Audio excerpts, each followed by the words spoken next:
আসসালামু আলাইকুম বন্ধুরা, দেখেন অতিরিক্ত কাদার মধ্যে মাছ মারা হচ্ছে।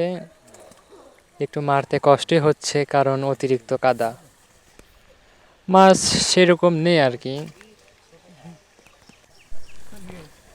এটা একটি জোলা, ঠিক আছে, জোলার মধ্যে এখানে দেখেন একটু খাল করেছিল পাশের জমিওয়ালা। এই দেখেন, এই যে আশেপাশে সব এই যে বরাবর জোলা, সরকারিভাবে এটা কাটা হয়েছে।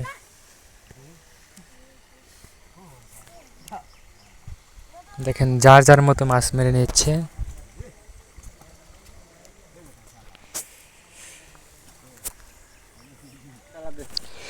এখানে দেখতে পাচ্ছেন যে সর্বমোট মাছ, ঠিক আছে, এখন বর্তমান ভাগ হবে। দেখেন এই যে আমার কাকা ভাগ করতেছে।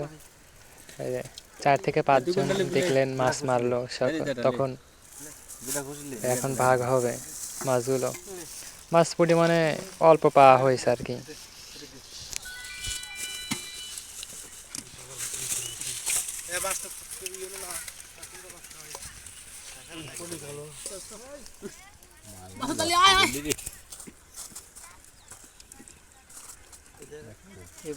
ওরা তো কাটে দিতে না, ডাইলে তো ওই মাছ করা,